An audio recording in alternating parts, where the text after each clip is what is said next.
All right, so for roll call, Commissioner Holowinko, Yo. Commissioner Clocky, Yep.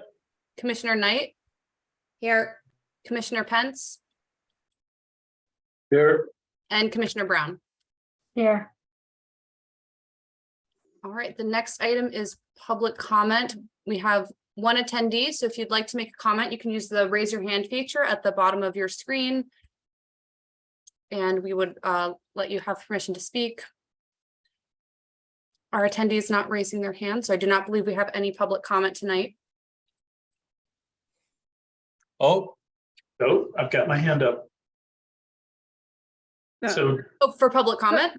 Public comment for not about any pending applications. just an introduction potentially.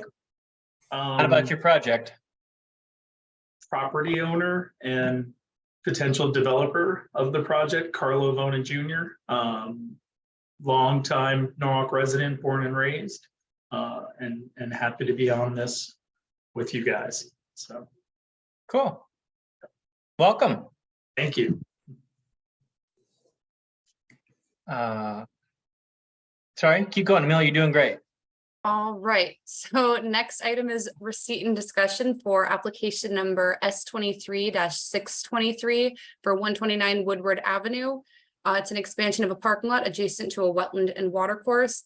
This is a property that was recently, I think, got a special permit or a site plan and a CAM approval to create an indoor commercial recreation facility with pickleball courts, maybe tennis courts. I don't remember the specifics, but there is a small wetland on the property and water course, and they are reconfiguring the parking lot, which would require a permit through you. The properties in South Norwalk, right across from Lowndes Avenue, and Brian Carey from Land Tech is here to present.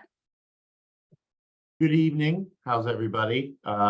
Thank you for the opportunity. I'm Brian Carey. I'm a professional wetland scientist with Land Tech with offices in Westport, Connecticut. I'll just go through this briefly and then see if you have any questions. I'm just going to share my screen if that's okay real quick.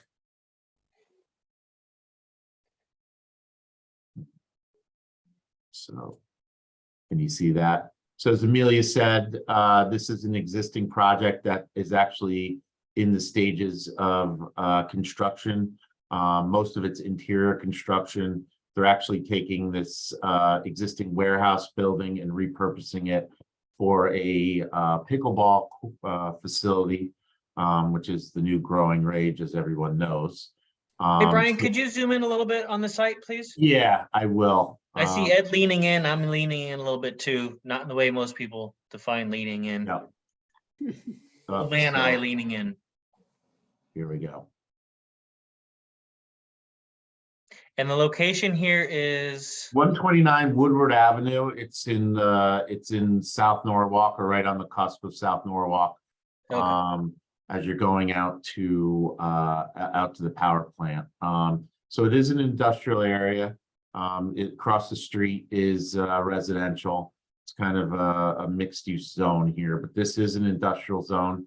The building has been there for, I think, the better half of 30 years. So again, this is going from an industrial warehouse building into a pickleball facility. As part of that, they did have approvals they did have zoning approvals to convert the facility. So what we're doing is we just want to add this additional little bump out of a parking area here because they are short on parking in order to have a second story mezzanine in the building. So in order to get that approval from zoning, they do need to increase the parking marginally. So there is an existing wetland system here. It appears to be either a remnant wetland or a constructed wetland as part of a previous application, or as part of the previous development of the property. As Amelia said, we did get a CAM approval because this does fall in the coastal jurisdiction zone as well. As we basically bump out this little bit of parking, which is approximately 1,200 square feet of additional impervious, our goal is to come in and do a wetland restoration mitigation plan around this swaled wetland. Right now, the wetland itself is in pretty rough shape. I can show you some of the pictures that were taken pretty much right before it was taken in February, but as you can see, it's just a snarled mess of invasives.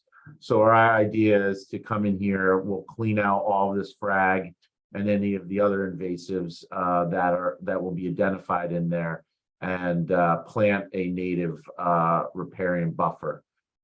As you can see, there's a head wall that basically drains out of this into the town's storm sewer. Those are my children, sorry about that. So there's a head wall right here that actually drains into the town storm system. So this is acting as somewhat of a detention basin.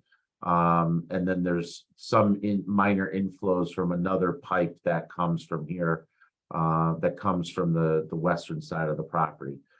So it's pretty straightforward. There's no proposed impacts to wetlands. Again, we're providing a pretty substantial planted buffer from compared to what there is now. Here is our plant list. You can see all of this, other than common yew, is pretty much all native plantings. Again, we really want to beautify the area too. So by removing all that frag and everything, cutting that frag and all the invasives, we'll keep that channel open and plant this buffer. This whole area will be maintained in its current condition, which is lawn, and then this will be all set aside. There are some requirements to plant some additional street trees here, which we're doing, and then there's just site landscaping that's required under the planning and zoning approval. But again, there really is no additional outside work other than reconfiguring this existing parking lot. This parking lot's already existing, and they're actually going to be taking this loading dock and creating it into a lawn space that they can use for parties and other events. So that's pretty much it. There's a bunch of information that I submitted about the project. There's a wetland report. We went through alternatives analysis, even though that's really not required. And if you look at our reports, I think we've basically shown that there really is no impact to these adjacent wetlands, especially based on their current functions and values. If anything, this will enhance the current functions and values by providing a native riparian buffer that currently does not exist there. So I'm willing to take any questions. I know you're just receiving the application tonight, so this won't be voted on until the next meeting or the subsequent meeting to that. So if there's any questions, I'm here to answer them. Mr. Carey, could you give us just a brief description of what's happening with the surface water on the site? Yeah, so currently there is no stormwater detention. The idea is to make this paved or impervious pavement or as gravel. That's what the client was talking about. If this was to go to a paved situation, we would have to add drainage, but at this point, they just want to do this in a crushed stone type of condition. So where's the line between impervious paving and crushed stone? It's actually missing right there. I'll have to add that, but that is a good point. So yeah, so there is no proposed detention as part of this because this is existing, and they were talking about keeping this stone area right here, or impervious or pervious pavement. I'm sorry. And Brian, if you haven't already, if you could check with the Public Works Department to confirm that this does meet the city drainage standards, even though the crushed stone is permeable, it's still less pervious than the existing. And sometimes they determine that a drainage report is still required. That's not a problem. And we do have a drainage report for the overall site, which I can update and provide as necessary. It is actually submitted as part of the package as well. Yeah, I see the drainage report. It's in a, 8.5 by 11 Correct. format. Yeah, so we'll just have to digest that. Hey, and I just had one other thing that I'll let someone else talk on C2 for your erosion control. I think maybe we're cutting it a little close to the wetland line there with your silt bells or your hay bales and silt fence. Yeah, we'll adjust that. I see. And then Ms. Knight, please. I just have a question. Can you just show, is it all existing and it's just getting repaved or made into a different surface? I'm not clear. So I for the can bring parking up lot. so this is all existing. This little cutout right here is not existing. So we're That's- talking 7 new spaces. That's correct. Okay. Just this bump out right here. When you did your analysis for alternatives, did you guys consider putting those 7 spaces anywhere else? North of the driveway, I'm just looking at that space. Were there any alternatives? Yeah, the site is a bit tight, and with the turning radius, and access to the building. So this is the front of the building, so we didn't want to put them I'll show you down here, just with the turning radius. We did kind of look at that. It was going to cause an issue, by putting them here with the radius, if you can see, with the turning radius coming in and out of the property. Plus, it would have been kind of a funky walk from here over to the front of the building. So we did look at that. Yeah, we did look at that. We felt that, these 2 spaces here, we kind of snuck them in here. They're existing. To put this on a curve, it was kind of creating a problem with the radius and entering into the site. Okay, and what is the intent to do with the space to the right of those 2 parking spots right there that you looked at? What are you guys doing in that area? This right here, No, north, just the area we were talking about, the alternative location that we were just looking at. right here, this Yeah. is just going to be kept. This is already existing grass. Uh, That's just going to be maintained as grass. got it.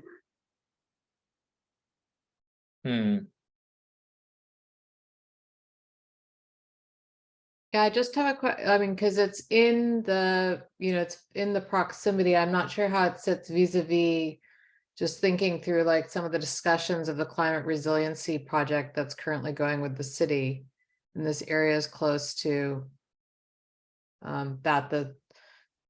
even though it doesn't look like it in, 10 years time, that wetland's going to have a significant role to play. Yeah, I mean, this is primary function of this wetlands. We did provide a functions and values report. I mean, really, the only thing it is, as far as the functions and values assessment, it's really providing, sediment, toxicant, pathogen retention, and really just it's functioning as a stormwater facility, if anything else. I mean, there's not a lot of habitat value to it, especially with the presence of the Phragmites. It's pretty much a monoculture throughout the entire area. And again, this is connected straight into the town's stormwater sewer. So there really are no downstream inputs that would be benefited by, really increasing this, really by like digging this entire thing out or, creating more of a standing wetland in here.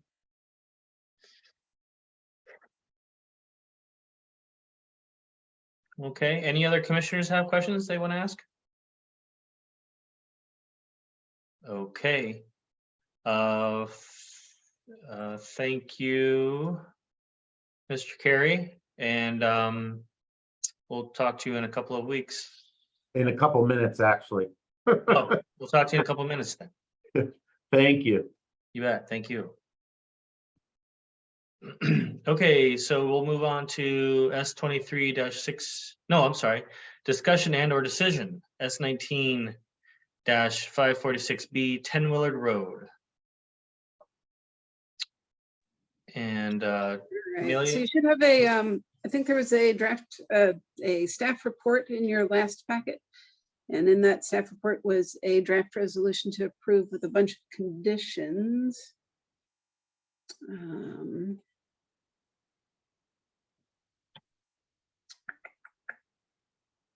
Let's see. You want me to pull the draft resolution up? Sure.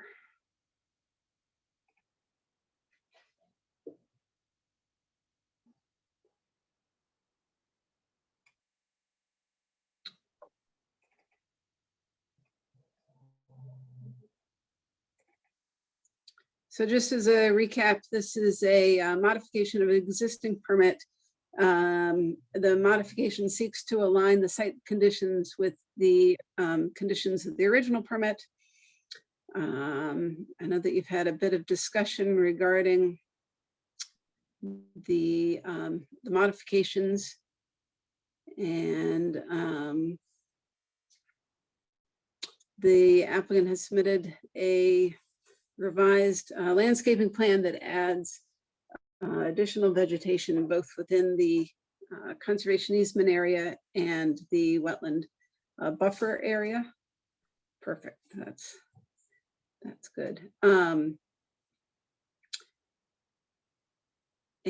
I know that one of the areas of concern was the installation of creeping bamboo within the upland review area. And so I tried to craft a condition of approval that would make it clear where the planting bed for the bamboo is, and for future inspections where it should not be. So it's an excavating around the existing bed and pouring concrete containment walls on 4 sides of that planting bed. Additionally, the other special condition is to require an additional bond, and that is to about half of it, or a little more than half of it, covers the proposed plantings, and then the rest is for the stabilization of the portions of site closest to the watercourse.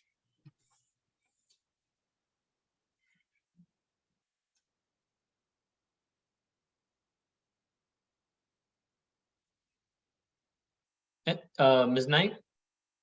I just have a question. Is there a floor to the containment, or is it just a containment wall and it's still open at the bottom? It would be open at the bottom. I don't think that your bamboo generally doesn't go deeper than the 18 inches that is prescribed for the wall. It does move laterally, but not necessarily vertically.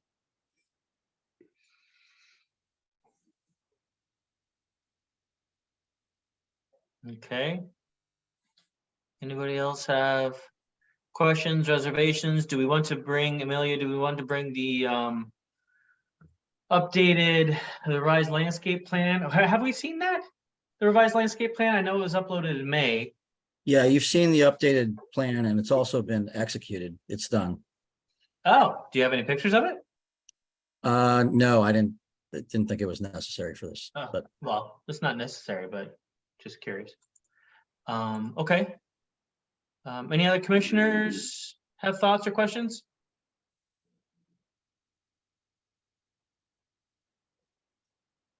Okay, well, I can't say that I am leaping for joy to do this, but I would move to adopt the memorandum dated June 16th for S19-533B, as written by staff.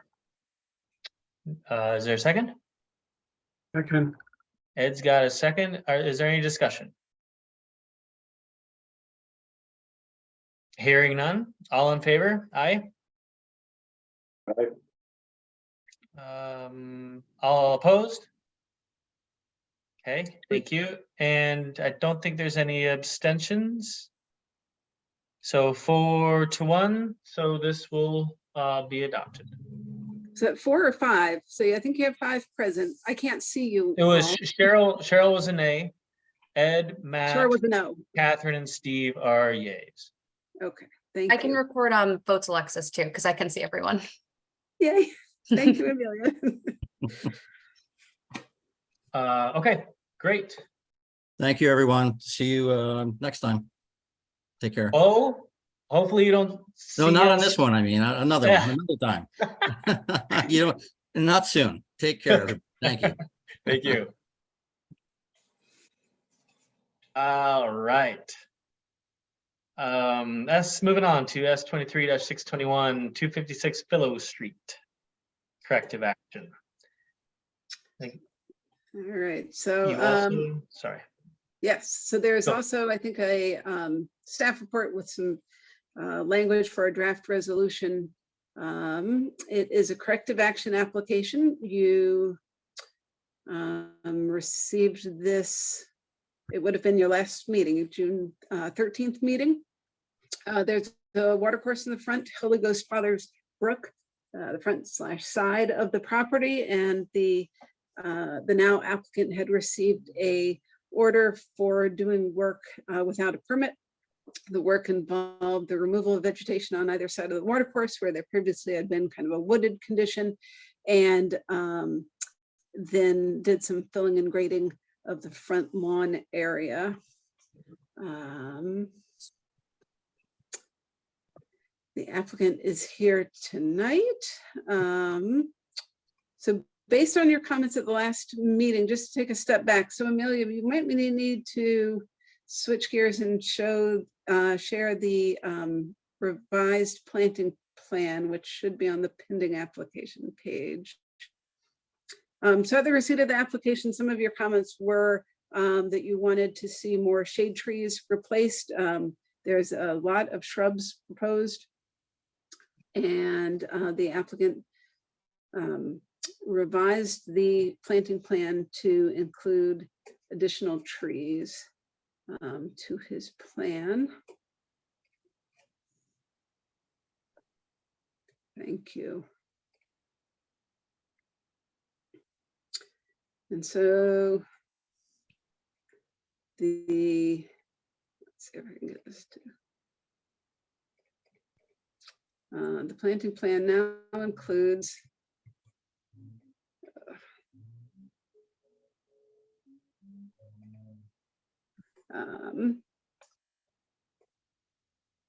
one, two, three, 5, 8,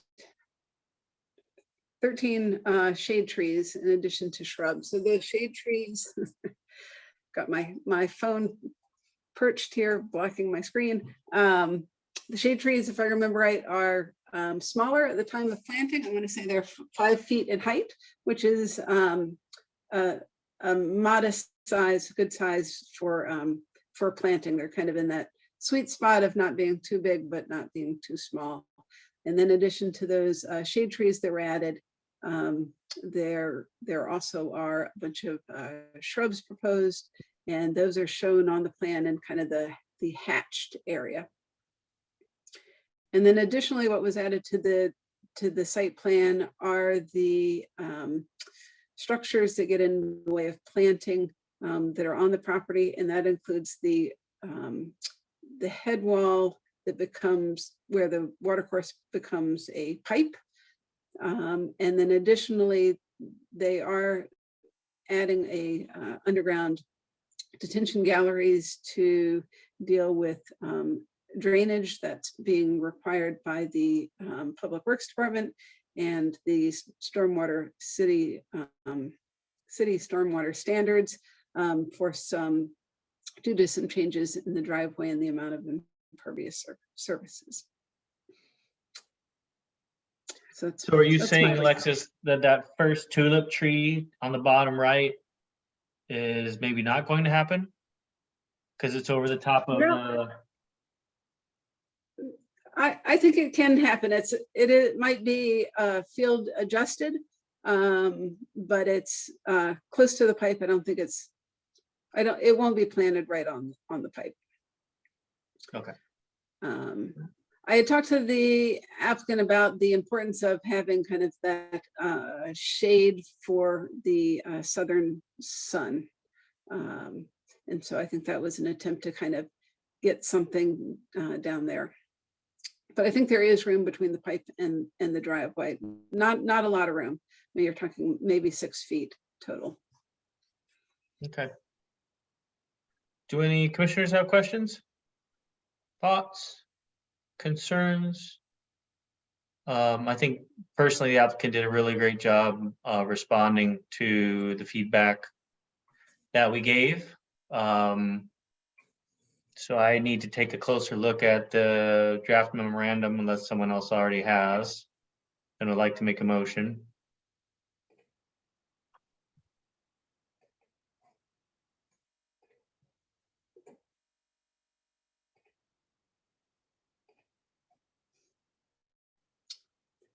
We have some erosion control in there, silt fence, although there really shouldn't be much. We are still moving. There is still the proposed natural stone wall to the west of the left-hand row of trees. And there is going to be upwards of 3 foot of filling. And we already determined that it's not enough though to trigger, what is it called, Alexis? A fill and excavation permit Yes. or, Or no, keep going. oh, it's significant, yes. Significant, right? Okay. Okay. It does trigger a fill and excavation permit, which is also administered through the Public Works Department, but it is by the cubic volume alone does not automatically trigger a significant regulated activity. Significant regulated activity. Thank you. That's what I was looking for. Okay, and then let's see, do we have, so we have to have it as far as number 1 on the memo goes, fully completed within 4 months of issuance. We don't have anything that says when it has to be started, do we? Not that it, all I'm saying is I wouldn't make him start it right now because this is not the best time of year to start this type of thing. Right, so that gives them until the end of October. And Oh, within 4 months of issuance of this corrective action approval. right, Okay, that's fine. so, yep, Got it. Sorry. All right, so I'll move to approve the memorandum dated June 22nd for S23-621 for 256 Phyllis Street as written. Can I have a second? I'll second it. Any discussion? All in favor? Aye. Aye. I think that's everyone, right? Unanimous? Thank you, Mr. Blanco. Thank you, everyone. Good luck. Thanks for your help in getting this easy to approve. Thank you. All right, good luck. Thanks. talk to you soon. Okay, moving on to S23-622, 27 Bonnybrook Road. Got a pool, a deck, a shed, pond, and a pool. Pool, no pond. Never mind. Right, a pool, deck, shed, and removal of vegetation. Well, Yeah. for the corrective action, that would be restoration of vegetation. And so this is also in response to your previous comments when this was received, the applicant has submitted a revised planting plan, which we may call on Amelia to find again. Sorry. And it's the revised plan, or Brian, perfect. So Brian Carey is here again from Land Tech. So maybe you can just review the revised planting plan. Good afternoon again, Brian Carey, professional wetland scientist with Land Tech offices in Westport, Connecticut. So this was, after the last meeting, we had a spirited discussion about updating the planting plan and the robustness of that. There were some trees that were taken down along the rear area of the property. The commission expressed that they wanted to see those trees being replaced, which was not a problem. So we went back and added pretty large 2.5-inch caliper red maple trees along the border of the property. We also added additional plantings in the shrub layer along the riparian area, as you can see on the planting plan.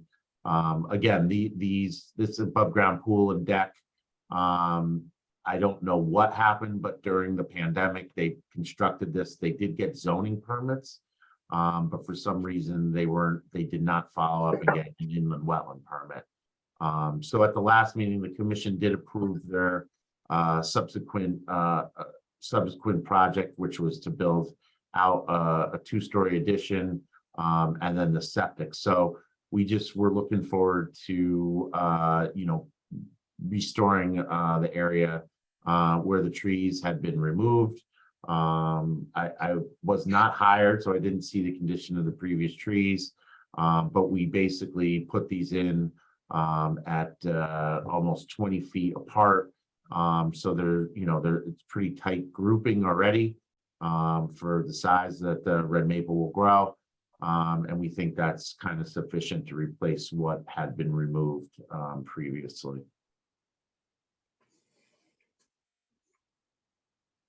Okay. Commissioners? So we don't, correct me if I'm wrong, Alexis, but we don't have a draft resolution for this one. Correct. I just wanted to get I was less sure about this one, so just wanted to let you have a chance to review it and have any comments, and then I will draft accordingly.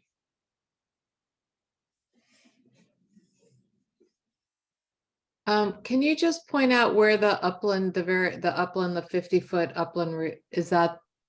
That's this line right here. That's that line. Yes. I mean, I think that the challenge is that because it didn't go through the Conservation Commission, there weren't discussions about potentially alternative placement for some of the existing deck or the pool back a bit further, because it's very close to the water course and very stuck into the upland area.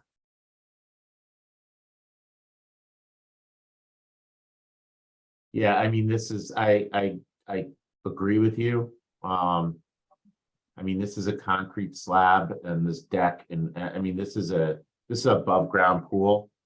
So I mean, that's not a fixed structure, but this is a concrete slab. I don't know what the ramifications of moving that would be.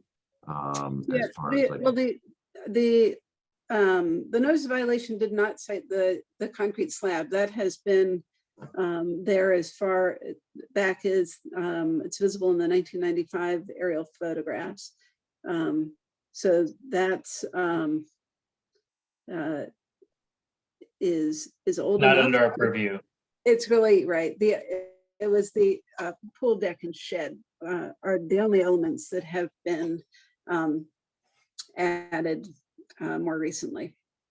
And the shed is now about 20 years old, but then, as Yeah. you mentioned, the pool and deck were installed in 2021. so the current homeowner has only been there for, I think, 3 years. So they kind of, I guess, inherited some of these non-permitted activities, which would be the shed and the concrete slab.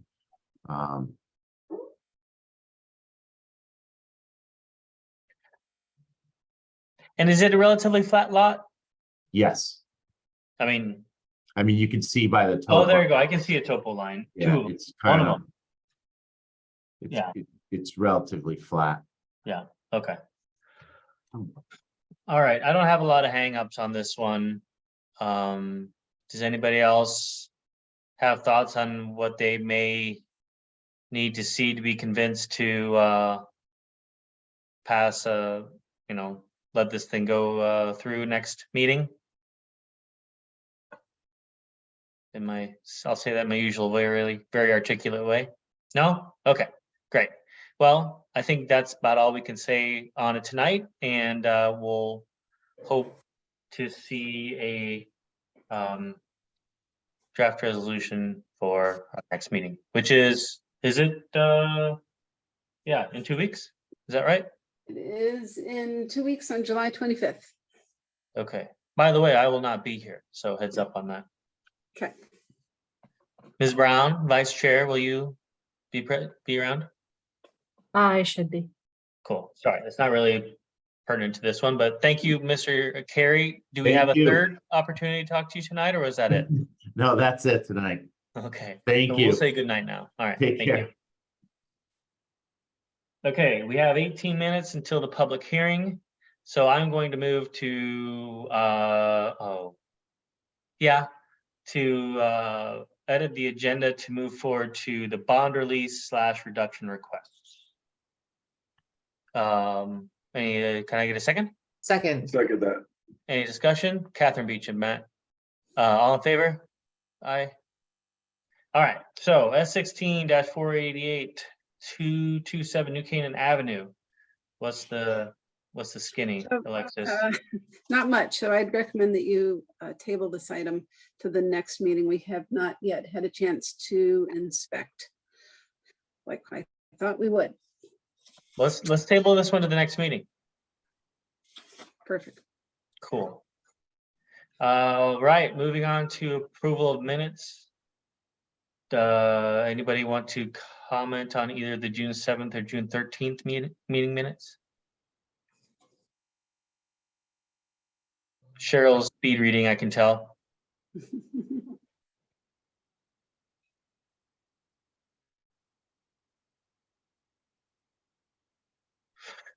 Well, then which one are you looking at? I'll look at the other one real quick. Right. Or no, you're not, or you're reading emails. No. I was looking, it looks like June 13th is okay. I had glanced at it before, but I was just glancing at it again. Okay. I'll look at the 7th then, unless someone else wants to real quick. I feel a little silly moving to approve something if none of us have looked at it. Well, we have 15 minutes before the public hearing starts. If you want me to pull either set of the draft minutes up and take a look at them, I can do that. Those who need it are welcome to speak for themselves. I'm looking at it right now from Alexis's email. Oh, the June 7th was a special meeting. Right, that was That was, yeah. the meeting that Brian Baker, principal planner, came to talk about the zoning rewrite. Okay, all right. I'm not so worried about that, and it's not all that long. So can we vote on both these meeting minutes at the same time, Alexis? yeah, I just looked at the 7, it looks good. Okay, I'm so gonna abstain on the 13th because I wasn't part of that meeting, so not to make things complicated, but fine. You're gonna abstain on both of them then, because I'm gonna move to approve them both together. well, if that's how it's gotta be, fine. Second, I'll second it. Catherine, oh, she beat you. Any discussion? All in favor? Aye. 4-4, and there's an abstention of Mr. Pence. Abstain, thank you. Great. Oh boy, conservation initiatives. I have thoughts on that, but I think they're longer thoughts than 14 minutes, unfortunately. Can we move on to comments of staff? Sure. Do I have to edit or amend the agenda again? No. All right. No, you don't. No cares about our comments. No, not at all.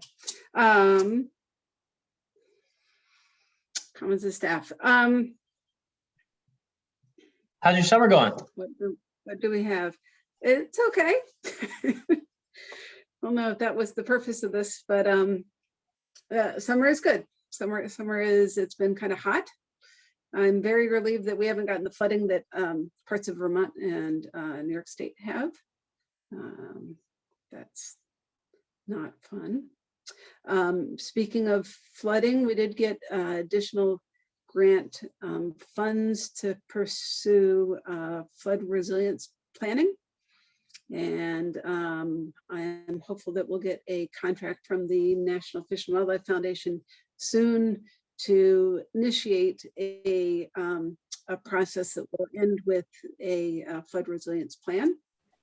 Wow. So those are two good things that are moving forward slowly. And was that the product of the grants you were writing like last year? Last year, yes. So we wrote to the National Fish and Wildlife Foundation, has a suite of grants. One is called the National Coastal Resiliency Fund.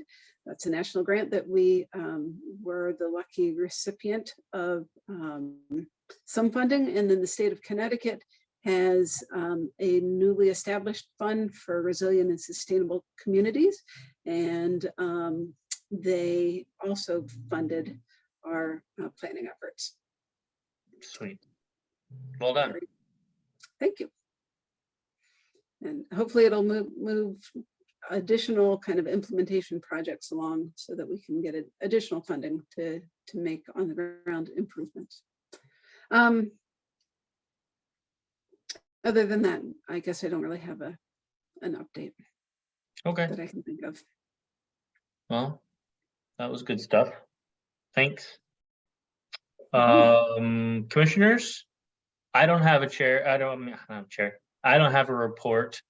Do any other commissioners have anything they'd like to add? Cheryl says no.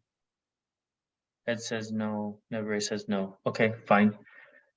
All right, we still have 11 minutes. So maybe I'll backtrack to conservation initiatives then. So I sent an email on, I think I sent an email on, when did I send an email? You guys got an email from me, right? The 27th of June. 27th June June. 27th. Sweet. Okay, cool. And since then, I sat in on a roundtable discussion, as I mentioned in my third bullet there, that unfortunately was like laser focused on putting solar panels on buildings. But I think I helped crack the door open to looking at sustainability from a broader perspective, including efficiency as a starting point rather than renewable energy. But one may argue that's not something that the land use regulations that are zoning should cover. I think they could cover, but that's debatable. And then that night was the second public comment session, which as somebody told me went like 3.5 hours or something like that. 10:30 at night. I bugged out after the round table.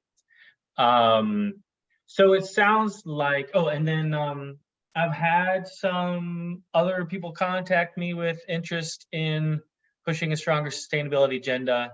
I've also done more research on my own and have discovered that Stanford has a, were you aware of this? Can I share my screen, Alexis? Yeah. Amelia? How do I do that? Share screen.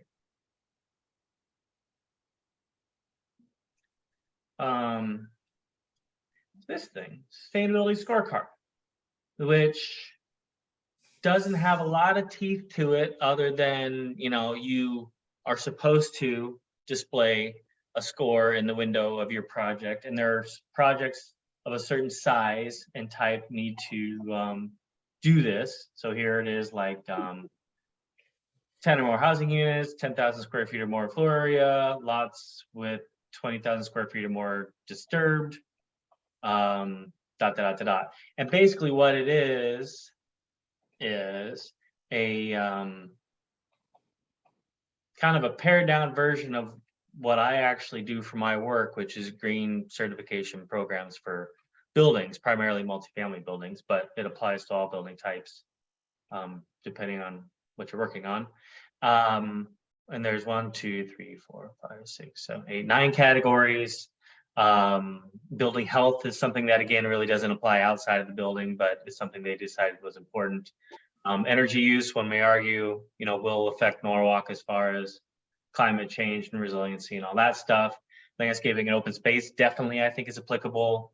As far as zoning rewrite goes, land use, yes. Mobility, yes. Resiliency, yes. Resource management, that's talking about like, reusing materials, recycling waste materials, things like that. Urban design, definitely. And water use, yes, I would say. So yeah, and so what they did was, I'm not gonna like scroll through all 50 pages of it, but you can, as an alternative to this, you can just certify under LEED, which is the most well-known green certification program. It's not even just a green building certification. It's, site, location, landscaping, transit, all that stuff. Yeah, and it's just this document that goes through and tells you all the hoops you would have to jump through, and you calculate your score in the end, and that's it. So, and they seem to have worked through, I haven't talked to anybody at Stanford about this. I just learned about this Monday, is yesterday Monday? Maybe on Friday I learned about this. Anyway, so I haven't really digested it myself. Alexis, do you know anybody in Stanford, or do you know anything about this? I can give you some context in Stanford. So it's a city of Stanford requirement for certain development. Yeah. Huh. A certain size. So like a single family house, Oh. unless you're disturbing more than 20,000 square feet of earth, like wouldn't Trigger that requirement. trigger this requirement, no. But if you're Okay. putting up a 10-unit multifamily building, regardless of the footprint, it would. Okay, and that's anywhere in the city of Stanford, as far as you can tell. As far as I can tell. And you have to complete the checklist at the time of application for your zoning approval. And then you also Okay. have to submit all the follow-up documentation after construction is complete.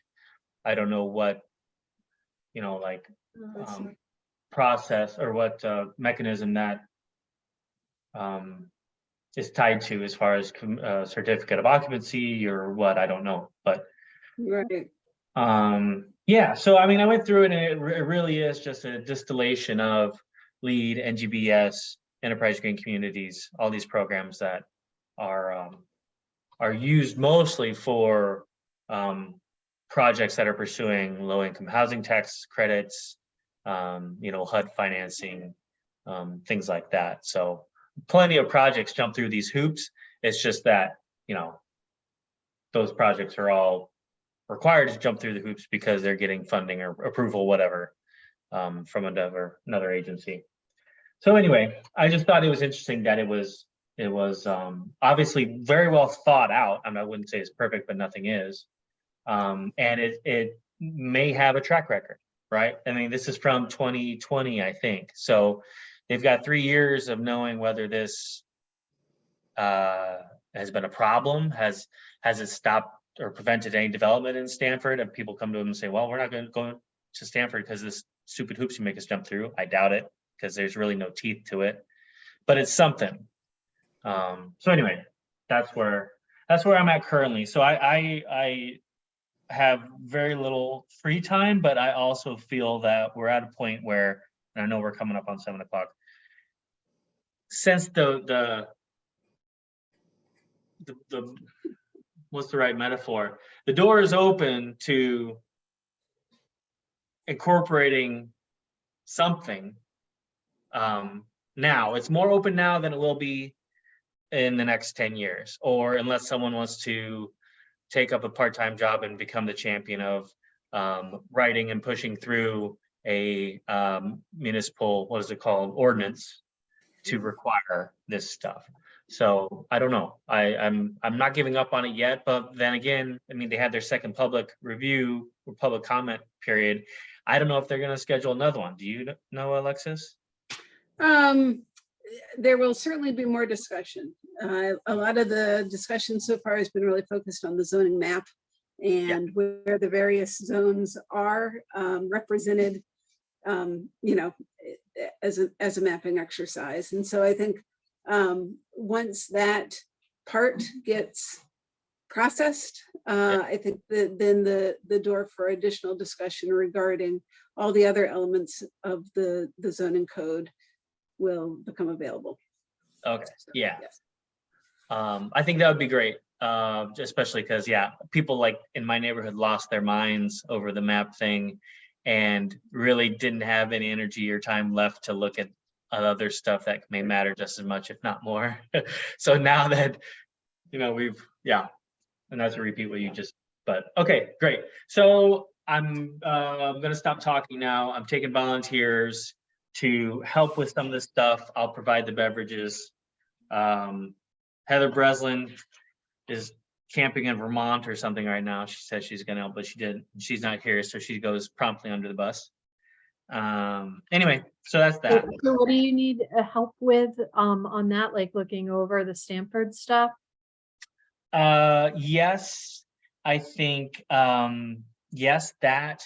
I think reaching out to people who are interested in, I think we need a little more momentum, you know, we need a critical mass. If it's just a couple of people, even if we do issue a statement via the Conservation Commission, which I would like to, I need help drafting that. You know, that counts as something.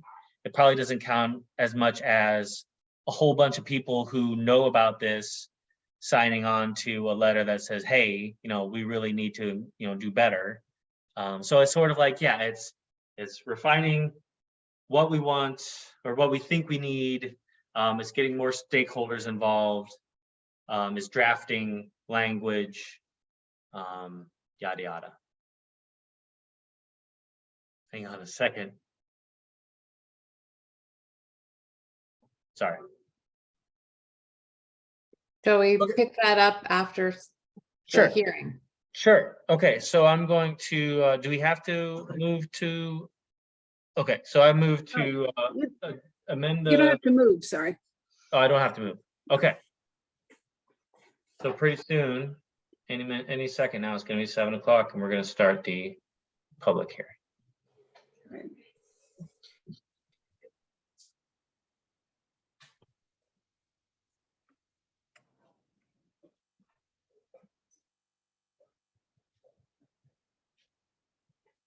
Amelia, currently we don't have any attendees, I think. Nope, we don't. Okay.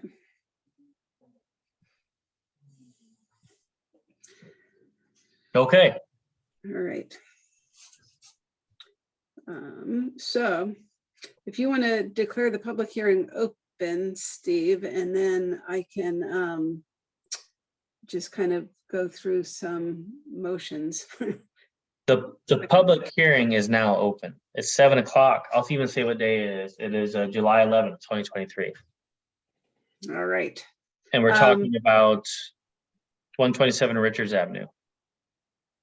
Yes. So the public hearing was supposed to start at your last meeting at the end of June, June 27th. And it was properly noticed in the newspaper, as well as letters of notice were sent to the abutting and adjacent property owners. And then as an element of additional caution, we ran a second or a third legal notice in the paper on July 6th, noticing that there would be a public hearing tonight at 7 on the Zoom platform. So it is a public hearing that has been properly noticed. And I know that the applicant and team are here to give a presentation. Still don't think that there are any participants, so I won't bother with my usual spiel about public comments. So applicant, you have the floor, I think. Thank you, Alexis. Adam Blank, attorney for the applicants, RVCV LLC and Mary Grace Vona, which I'm going to just refer to as Vona this evening. Carlo Vona of the Vona is with us, and he'll be here to answer questions, but won't be giving you any presentation.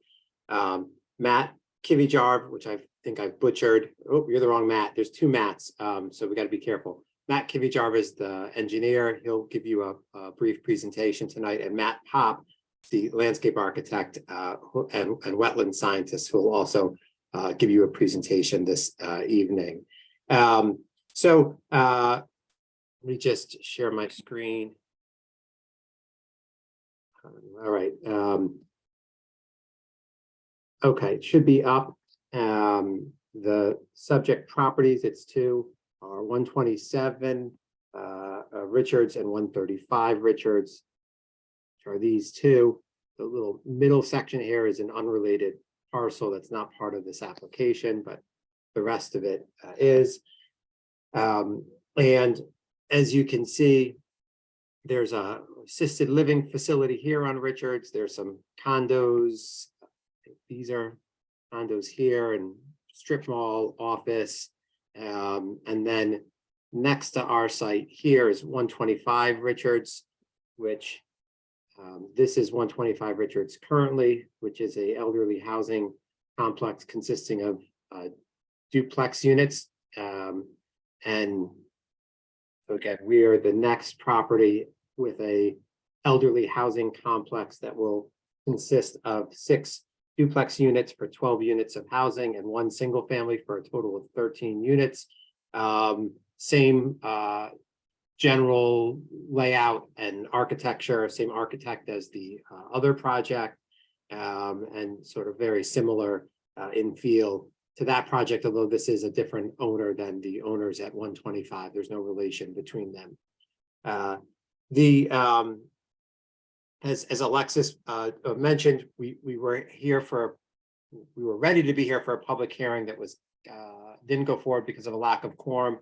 But taking it back a little bit further, we initially came to you back in May with an initial presentation. At that point in time, you guys had a handful of questions for us and asked us to come back and respond to questions, which was like, what trees will be removed, which we identified the 2 trees that are going to be removed within the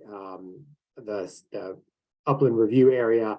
And I believe your staff has proposed those 2 trees be the only 2 removed within that review area as a condition tonight. And then we answered a number about the retaining wall. We gave you a discussion about the retaining wall materials used. We talked about the snow management procedures, which again, I think your staff has proposed as a condition about the stockpiling of snow and where that's to occur. That kind of matches what we had told you we were prepared to do at the last meeting. With that sort of overview, we have given notice to the neighbors. We've submitted those green cards to your staff. The units, this is the general layout: duplex, duplex, duplex, duplex, duplex, duplex, and then the 1 single. They'll all be handicap accessible, 1st floor, primary bedrooms, single car garage, with the ability to park a 2nd car in the driveway, and then some additional guest parking in this area here.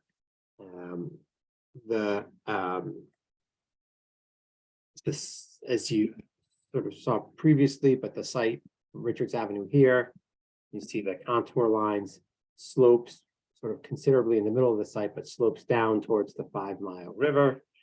And you've got the 5 Mile River, so a water course and wetlands as well, right up in here. On this portion of the site where we've proposed to grade. There's some site grading that will get as close as about 59 feet to the water course. and wetlands. While the closest building, this gets in at 98 feet from the water course. Of the 0.65 acres of upland review area, only 0.09 acres will be disturbed, and that's a small, very small minority of the overall 1.72 acres on site.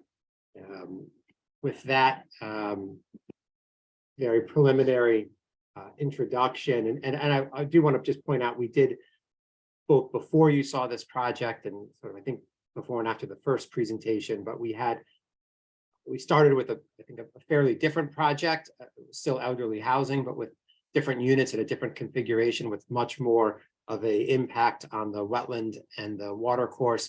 And in working with your staff, we went through a number of iterations of that proposal to pull it as far away from the wetlands and water course as we could, which is what is now in front of you this evening.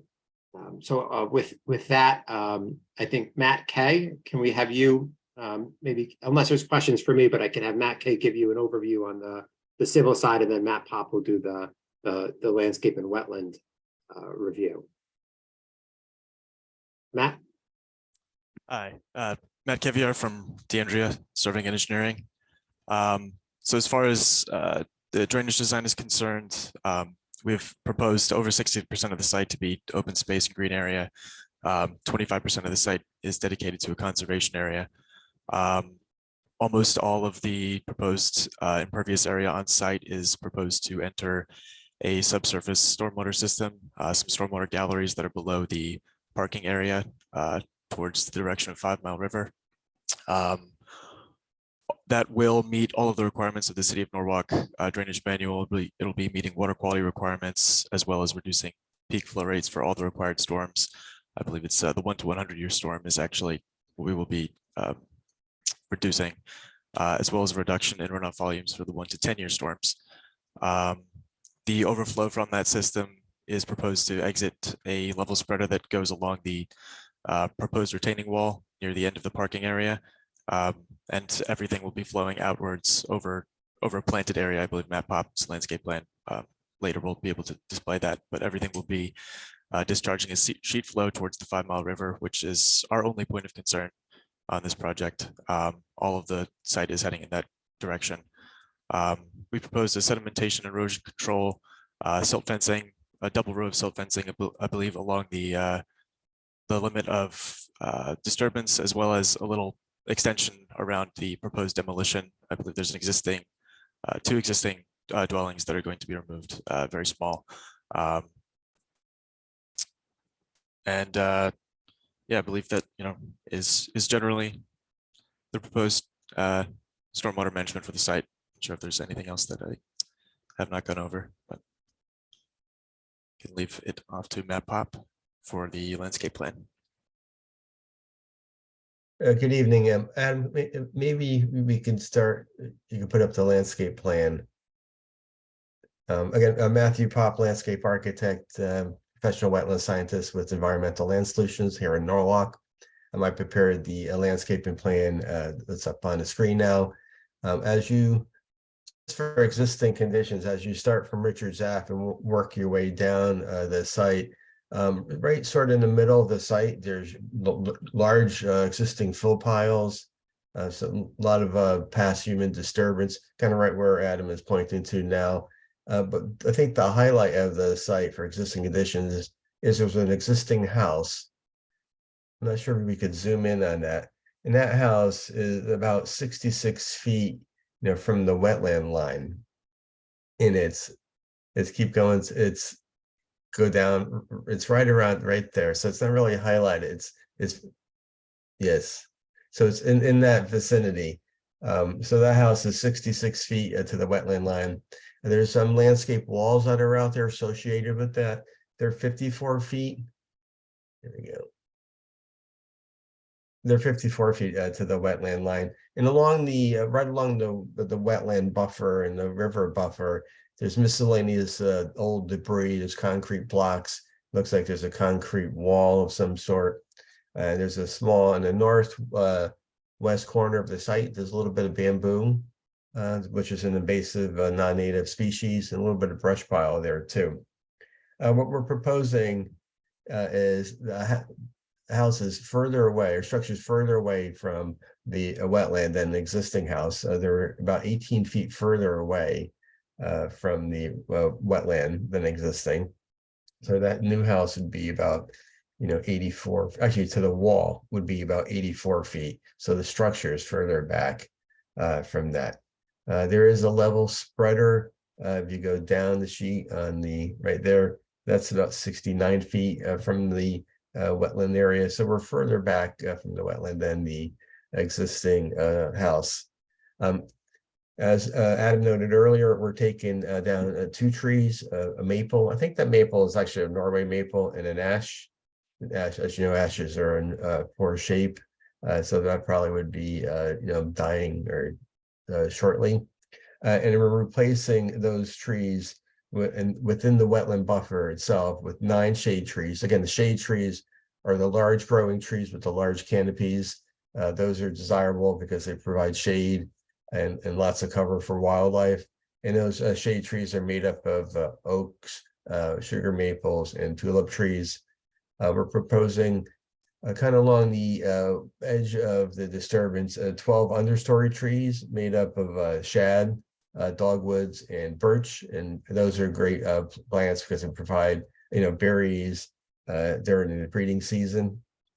And just scattered throughout the wetland buffer, the smaller circles, those are spice bush. There's 20 spice bush. Those are field located in there. And those were, I use spice bush quite a bit because they're resistant species.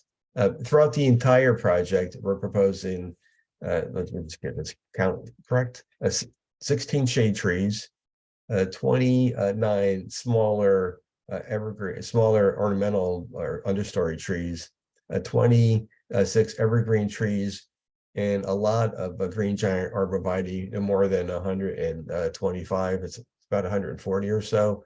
And those are mainly along the property line. Those actually provide cover for wildlife, also.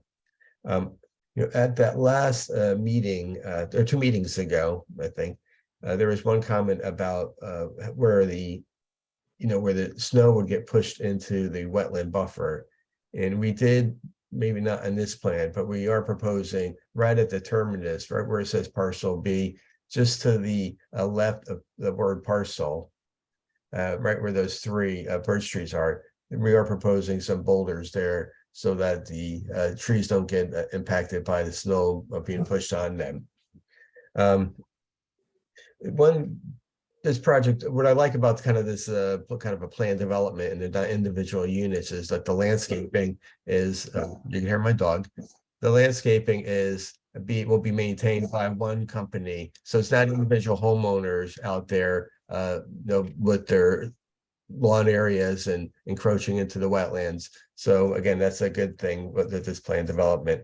The lighting, we have 4 fixtures, very, very small fixtures. They're downward pointing. They're, I think, 12 feet high. They won't have any spillage, light spillage within the wetland buffer. Again, they're just a couple of key points, and it's just mainly for accent lighting. So let me just see if I get all this. And then we are proposing to remove the bamboo in the northwest corner of the property up by the wetland. And again, we do have the wall along the limit of disturbance, and that wall provides a buffer from lawn encroachment. And where there is no wall, we are proposing boulders. So that's kind of on the northern side of that wall.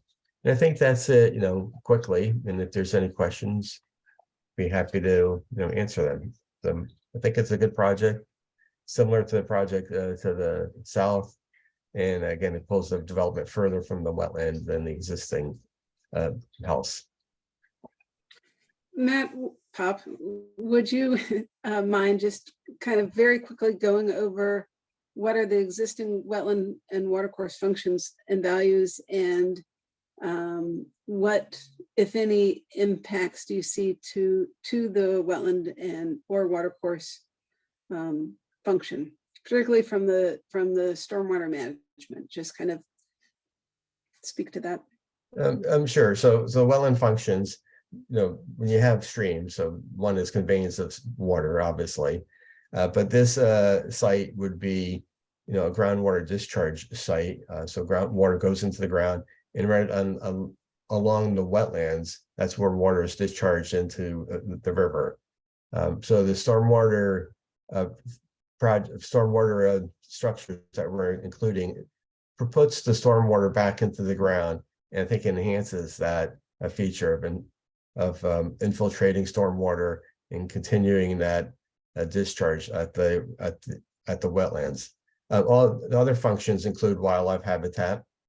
It's great habitat along the river, so that's why we want to keep those trees, and that's why we're proposing the shade trees. Rivers also, when you have rivers also have a bank stabilization. The vegetation along the banks, vegetation along the river stabilizes the banks. There probably is some sediment, trapping, which minor, and nutrient uptake, but it's a not steep, but it's semi-steeply sloped site. So sediment trapping and nutrient removal by plants is probably somewhat limited, but it does occur there. So again, the stormwater feature, again, infiltrates the runoff. I think that's the main value. It reduces thermal pollution. Thermal pollution is with the heating of the water on the pavement during storms. We want to keep the river water cool for fish habitat. When it heats up, the fish habitat gets degraded. So by infiltrating the stormwater into the ground, that reduces the thermal pollution. Also, the shade trees along the road, that also reduces the thermal pollution.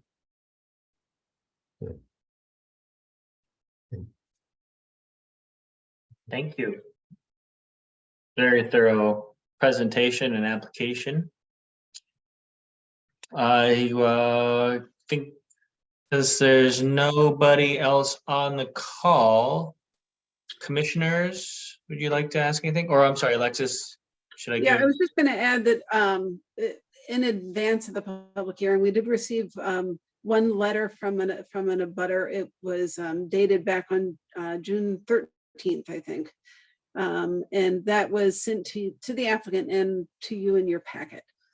So I just wanted to note the receipt of that letter from the Raphaelsons was received, and that all of the agency members received it.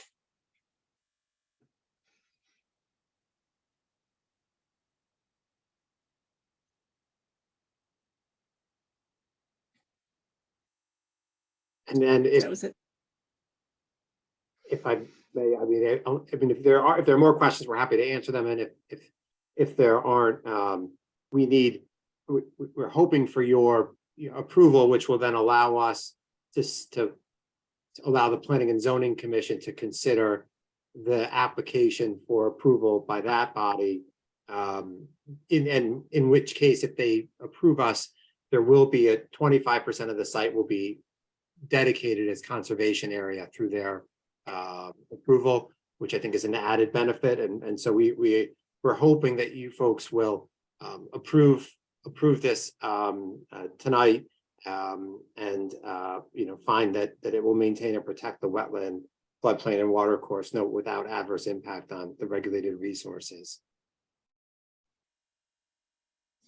So I pulled up the letter just to discuss as a group. The abutting property owners are concerned about the pressure this project will put on the wildlife in the area. The project will eliminate habitat for fox, deer, coyote, and birds. We've seen loss of habitat from previous projects, and there needs to be a safe and unencumbered way to and from the water course for wildlife. Do you guys care to speak to those concerns? I'll speak to that, Matt Pop. Projects like this, they do change the habitat for deer. The habitat probably will be increased with plantings. It seems like anytime you have a project like this, it increases. For some bird species will change, but I think the main habitat that we're protecting is the wetland buffer and the that habitat there. and that's the primary habitat, for wildlife. We still have a wetland corridor or wetland or wildlife passage along the river. It's a pretty wide greenway or passageway for wildlife, and they'll continue to be able to, cross our site and continue along the, kind of the 5 mile river corridor. So again, there will be some modifications to wildlife habitat, but I don't think, I would consider this an adverse, impact to those species listed. And if I can tag along to what Matt said, so next to us, and the letter writer came from this subdivision, and here is a subdivision. And if we didn't get approval for elderly housing, we can apply for a subdivision like that. We'd still have to deal with the wetland buffer, and we could even keep it all up at 100 feet. But you'd have a lot more pervious. You'd have a less, I think, effective wetland buffer, and you'd have no landscaping in here and no remediation of invasives, because that would not be required as part of the subdivision approval, presuming that we kept it out of the 100-foot from the water course. Again, those species, none of those are kind of a wetland dependent wildlife species. So it's not like a spotted salamander or a wood frog, which are. Okay, and the other comment was concern about loss of tree in the area, replacing long-standing trees with bushes. Any just general comments to that? Again, the wetland buffer, we're adding, we're removing 2, we're adding 9 shade trees. So we're having, 7 additional shade trees plus 12 understory trees. So the wetland buffer would be enhanced. There is, right along Richards Avenue, there are some, large trees up there that will be removed, but that's, several hundred feet away from the 5 mile river and the wetland area.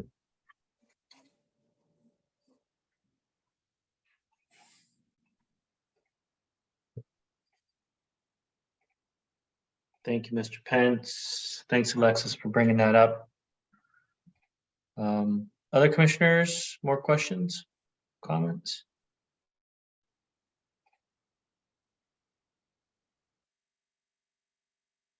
Okay. Hearing none, I think we will, and then there are, again, let's just triple check. There's no one else from the public signed up on Zoom here to comment. Amelia says no. Nope, no attendees. Okay, great. All right, well then I will move to close the public hearing. Can I have a second? I'll second it. Ed got it. Ed got it. Any discussion? All in favor? Aye. Aye. I think that's everyone. Unanimous? Okay. Don't go anywhere, anyone, though, because, so that's the end of the public hearing.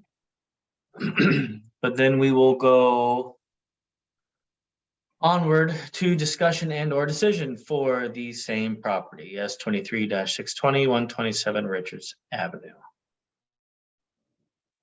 So at this point, the applicant doesn't really get to add anything.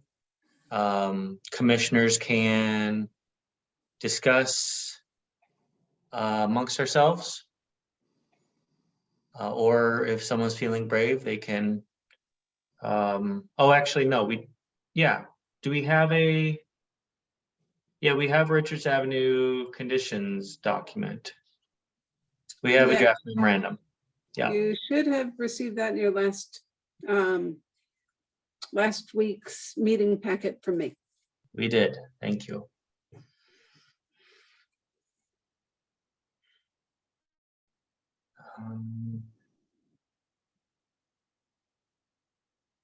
The conditions are pretty standard at the beginning, the pre-site work photographs, bond for plantings and sedimentation and erosion controls, silt fence, and we specified during the demolition process of the existing homes that silt fence be installed.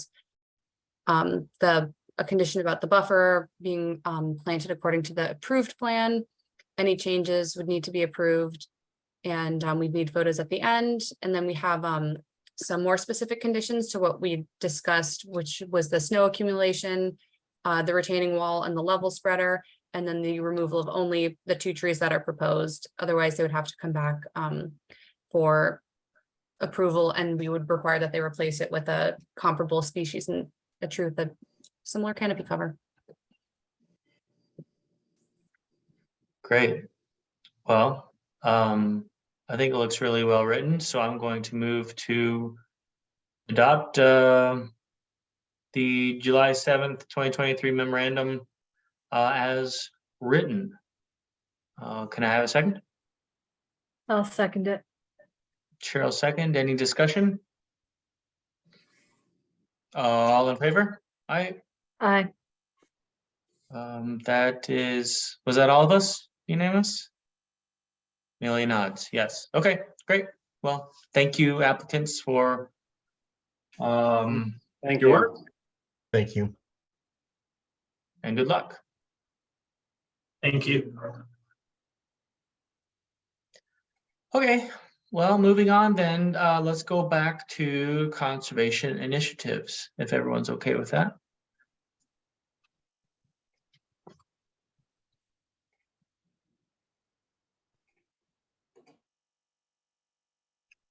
I think, Catherine, did you have anything that you wanted to add, or Cheryl, you ended with some questions about how to move forward, or what needs to be done? Everybody I got guess, quiet? I mean, so basically we'll be writing some kind of a memorandum to zoning, but hopefully getting people excited to go to zoning meetings. That what the goal would be. I don't know about, I think definitely we want to have something in writing from the Conservation Commission. I think that's number one. Yep, I think that Stanford thing seems great, by the Okay. way. I had no idea that they did anything like that. That sounds really interesting. Yeah, I didn't know either. But Alexis said you were going to see if there's anybody you can connect us with over there in Stanford. Absolutely. Okay, and so the point of that would be to learn more about it. So I think planning and zoning, correct me if I'm wrong, Alexis, but operates similarly to how we operate, where, you know, people can make the case for things, and some cases are stronger than others. And I mean, as with some applications, they make a really thorough, they do their homework, make a very thorough case for something. They have proof to back it up. They've got professionals that sign on to it and vouch for it, you know, whatever they're proposing. And it makes it more compelling, and it makes the decision to take it seriously easier, right? So, I'm Yeah, and sorry. I said that you guys don't often act as the Conservation Commission, which is technically a non-regulatory kind of advisory to the city. But your strength there comes from being a reasoned and articulate conveyor of ideas to, in this case, the Planning and Zoning Commission, regarding the things that you feel are important for the protection of natural resources and, you know, larger sustainability or environmental issues. And yes, I'd say that a memo from the Conservation Commission to the Planning and Zoning Commission would be certainly received by the Planning Commission as you know, a document to consider. So and then additionally, like you were talking about, I think that there's value to having kind of a buzz and have people talk about stuff. Often it can be negative, right? So you can kind of get traction on using fear and other other things, and to try to get interest and excitement over sustainability initiatives being added to the zoning regulations. If you can get that going, I agree with you. That's a lofty but fantastic goal. I have a question here. So I'm by no means an expert. I wish I had a lot more time to wrap my head around this stuff. And I can appreciate Steve going and finding what's in Stanford. They're doing a zoning rewrite, right? That's what's going on. And I'm assuming there's some consultants involved. Would it be fair to ask the consulting firm for some kind of best practice, sustainability initiatives, endeavors, practices that have been incorporated as part of zoning rewrites in other areas? I mean, that was done. The city hired the consultant that assisted with the rewrite some time ago. They took the existing regulations, they've taken a lot of comments, and then they did what they did and provided us with their draft. And so in their minds, what you see is what they came up with. But in like the RFP or the scope of work, was there a piece where they would look at, sustainability components? I don't have their contract in front of me, but certainly was part of what the planning and zoning department, in the RFP asked for, looking for regulations that were more accessible, had more graphical depictions of kind of the concepts, and sustainability was also listed along with a lot of other things that were on the wish list. So how specific do we need to be? Like, do we need to send them a list of, say, like, trees that we think would be acceptable if like there's a tree ordinance with a replacement requirement? Like, what kind of specificity do we have to get into? Or is this just kind of a nudge to get more in there? Like that would be one of my questions. So it depends. So for using the tree example, right now there's not a tree species list. It just says that it needs to be a native to Connecticut tree, if I remember right. So so it depends. And I was about to ask Steve a question and he walked away. So if you look at the email that Steve had sent with his notes, I'd say those are getting pretty specific. So Steve, I was going to just ask you if you had sent your email on June 27th with a list of your notes, and I was wondering, I know that the roundtable that you went to was kind of solar energy, alternative energy centric, but Yep. Did that meeting change anything that was in your notes?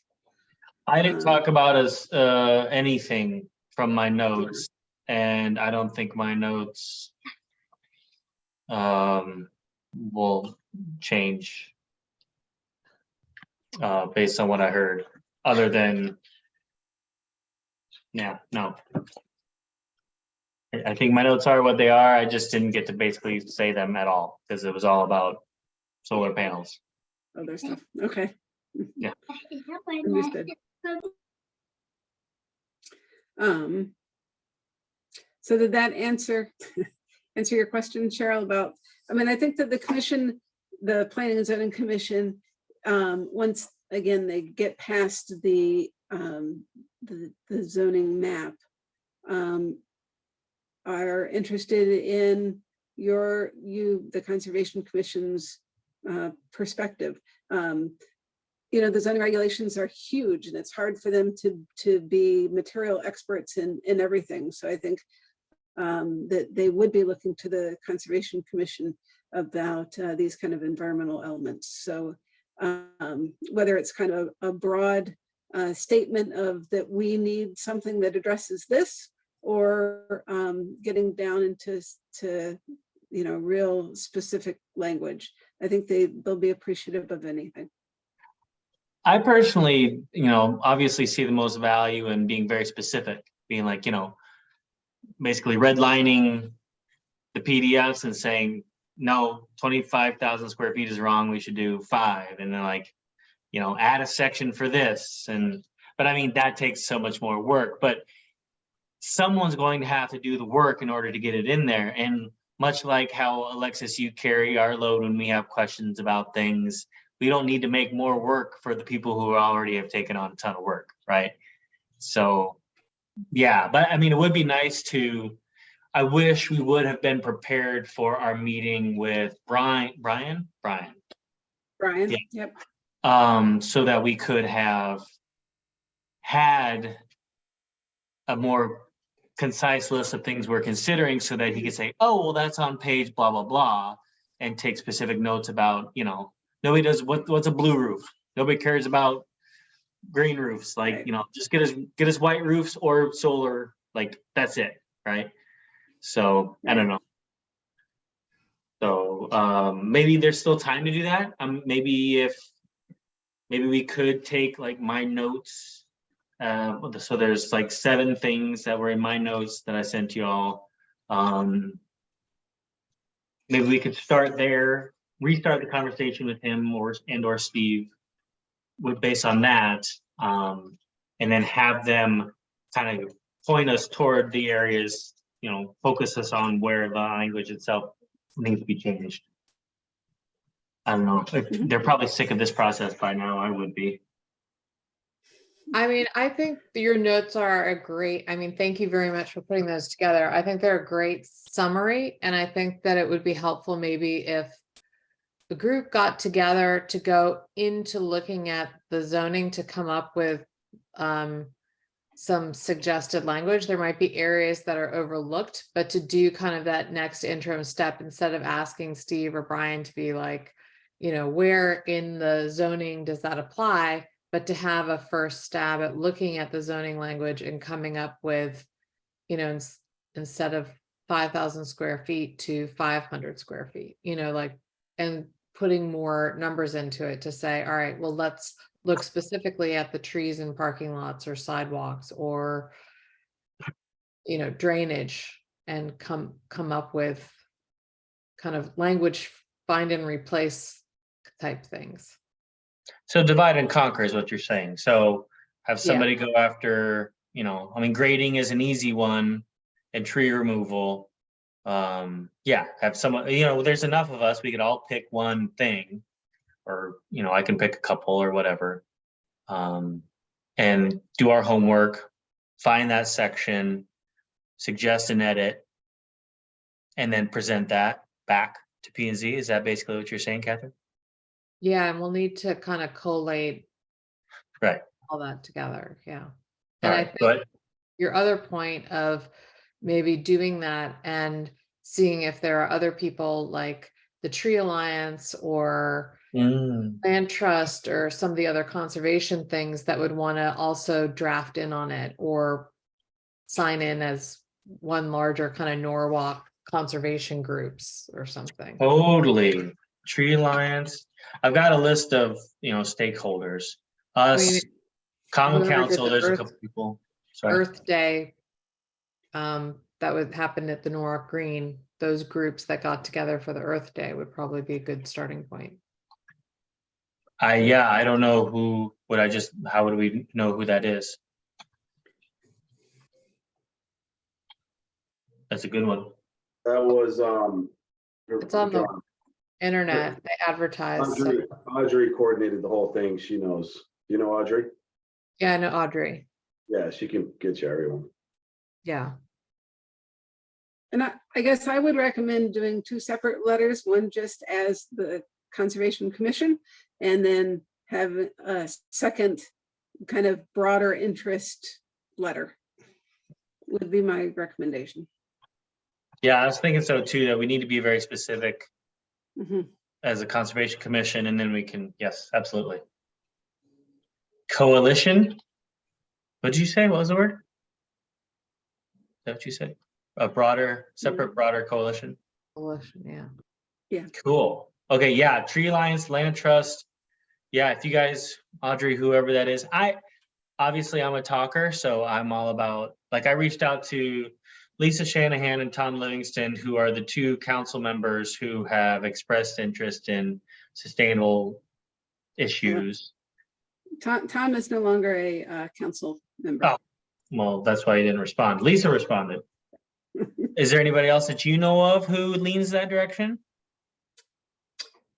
On the council? Yeah. Yeah, I can get you a list. I'll think about it. And yep. Again, I'm not trying to make homework for you, but if you know more, I don't know, or I can just, I don't know, whatever. Matt, Catherine, the Earth Day people, Audrey. Do you want me to forward the email I sent to Lisa and Tom as just sort of an example of my cold calls? Like, hey, you know, can you guys do you have time for a 30-minute chat Yeah, about that would be this? great. I know Lisa well, and I can speak with Lisa and some other people in the Norwalk Land Trust, as well as Tree Alliance and Audrey. Okay, so Tree Alliance. So I'm gonna put that as KK, Erica, Land Trust. Okay, sorry. I think it's Erica. I haven't spoken with them in a long time, but I think it's still Erica. The tree advisory committee? Yeah. Yes. Oh wait, Tree Advisory Committee. What's the Tree Alliance? Is that the same thing? The tree advisory committee is a city committee that's Okay. tasked with the Norwalk Tree Plan, and then the Tree Alliance is a nonprofit that supports tree planting in the city. Okay. And so Catherine, you're volunteering to reach out to whom exactly? To both of them or just one of them? Yeah, I can reach out to both of them, and I'm fine with cold calling too. Okay. Matt, oh wait, is the Audrey person the same as on that list already, or can I volunteer? Yeah, Matt? Audrey's on the list. She's on Land Trust as well. Got it. Catherine, if that's too much and you want to pawn one off to me, feel free to just shoot me a note, but I appreciate your initiative here. Just want to help if I can, but I haven't had a lot of free time. And also Nick Cantor from P&Z, the Planning Zoning Committee, what is it, board? Planning and Zoning Commission. Commission. Oh, just like us. Okay. He reached out to me a couple weeks ago. We had something lined up for coffee, and then it fell through, and now we both got like summer vacations. So he's one person that I was going to touch base with as well.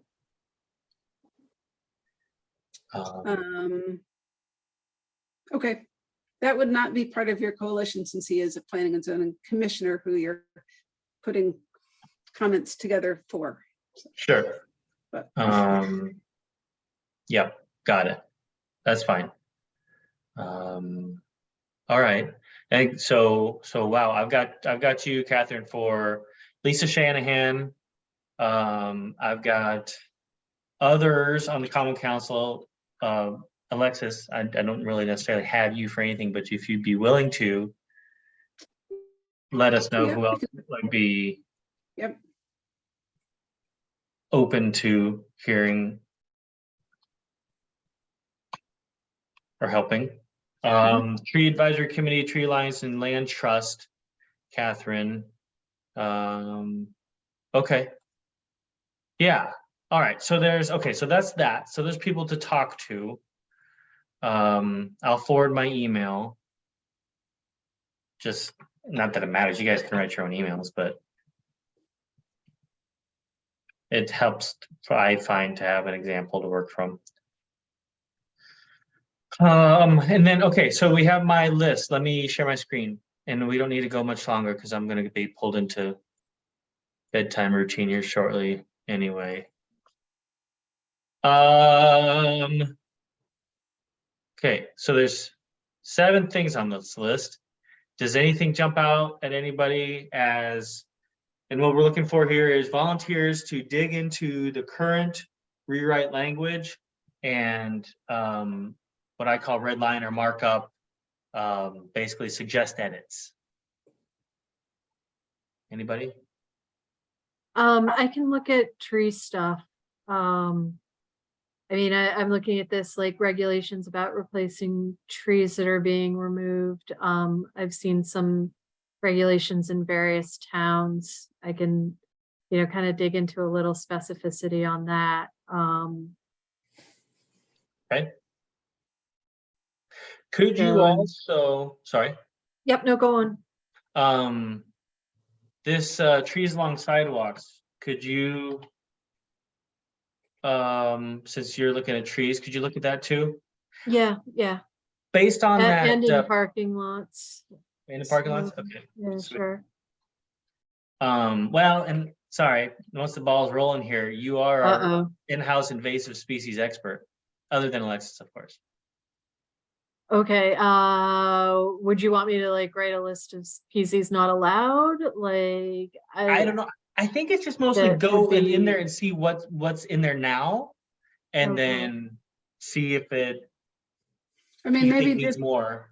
maybe just language saying that species known to be non-native invasives are not allowed to be planted. So I don't think that the zoning regulations need a list, but Yeah. it needs Yeah, to, I think there's like a Connecticut list and then there's another invasive, like a larger, like there are a couple of databases that list some things. right. Invasive plant we- working group. Okay, so what we just identified there was, I think, as I recall now that you're saying it, the current language is, and this would be part of everybody's process for whichever you want to look at, identify where the language is currently, if there is any. I think in this case, the language currently just says like adaptive or like native species or adaptive species or something like that. And so, which I think is fine, but then Alexis is saying step 3 would be suggest new language or edits to the current language. So that would be like literally no invasive species can be planted. And then I think the icing on the cake is step 4, have references. So it's, the Connecticut list, maybe there's a national list, Northeast Yeah. list, whatever. Okay. And that's the deliverable. So yeah, if you don't mind, Okay. I'm gonna put these, what color do you want? Mm, I'm thinking Green. Olive green. Oh, no, olive No, no. green. That's Oh, dark. bright green? You want bright green? Yeah. All right. Okay, that's Cheryl's color. This one I'm gonna take because I'm still digesting it. I'm gonna make me gray because I'm an architect. Catherine, you do know more than the rest of us about the coastal and flood zone. This is the part where I have to dance between making people uncomfortable and getting something done. No, let's get it done because I do feel like, there's a lot of stuff that coming up in the coast, not in the coastal resiliency, but it seems like a missed opportunity to not put that in there because people need to be aware that they're planning in a coastal resiliency zone, in a coastal flood zone. Awesome. What color do you want to be? Ooh, blue's too dark. How about pink? Pink, sure. Fuchsia. Fuchsia. All right. And I don't mind doing the EV charging considering I'm an EV house. Are you? Yeah. Cool. I will volunteer. This one I know about a lot, so I'll volunteer to do that one.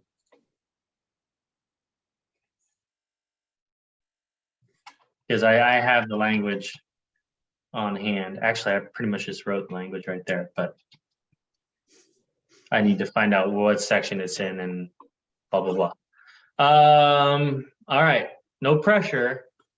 But does anybody else want to volunteer? I'll look at the remaining transportation and transit items. Ooh, there you go. I guess these, are these online, the old plan and the new plan? Because that's what we're comparing, right? I'm not even looking at old, really. I'm just looking at whatever the most current rewrite language is. And I can, what's that? And yes, it is all online. Okay. I'm on I the can city send website. you, I'll send you all the link right now. Oh, thanks. All right, so Matt, I'm gonna put you on pet malls, which I don't think is really gonna go anywhere, but I'd be interested to know if there is something in there and what it is, or like, I don't know. I literally just Googled green zoning standards, you know, to see what was out there. That's where I got, this is a list that I put together of resources in preparation for the meeting, which is in hindsight a total waste of time.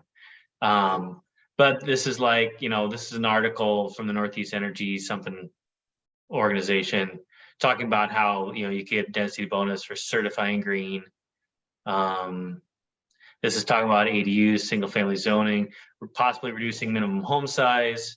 I don't know. Let's not get dragged away from our initial list here. Okay, transit.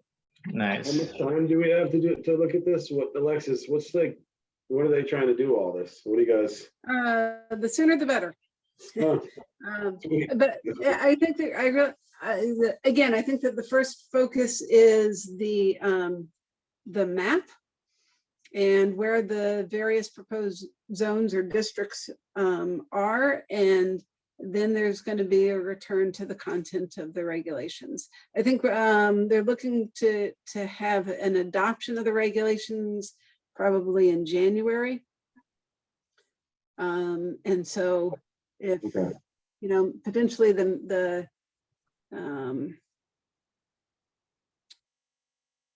yeah, I'd say, you know, September, October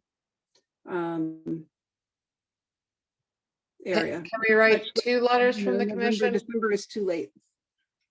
Obviously, if they're looking at the zones, then we want to give the feedback on the transit, coastal and flood zone overlays, if they're looking at that first. Yeah, and I think when I say zones, they're not really looking at the overlay zones so much as the proposed community districts. So, okay, what's reasonable? A month? Yeah, so you meet the 25th of July, and then you have only one meeting in August. That's August 8th. Well, let's see how far we can get for our next meeting in the next 2 weeks. Let's see what happens. And, you know, something is better than nothing. My problem is that I'm always like, you know, perfection is the enemy of good. You know, something's better than nothing here. So it doesn't have to be perfect. Ed, do you have any interest in looking at like drainage, site disruption, anything like that? I do, but I really don't know what I could contribute here. Okay. Yeah, I mean, honestly, I really don't know what I would be able to do for this. Okay. Okay, no worries. That's fine. Yeah, you know, my expertise is in weatherization and insulation, that kind of stuff, but that's not Yeah. something we can put in here. Right. No, that's fine. Okay. Yeah. Well, I think like just what I said, I think good is better than nothing. So I think this is a good start. I'll distribute this. I guess I'll distribute my other random notes, these up here, in case anybody is interested in, you know, some bedtime reading or whatever.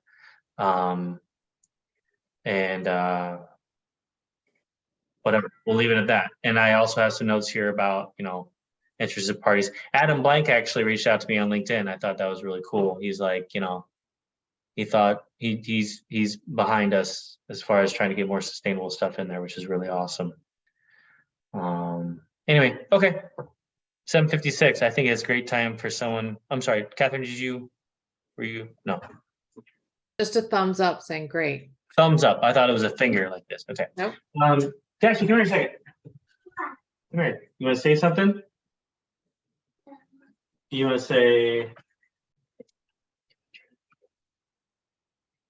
Say it. What? All right. I move to adjourn the meeting. I Second? second that. Cheryl, second. Any discussion?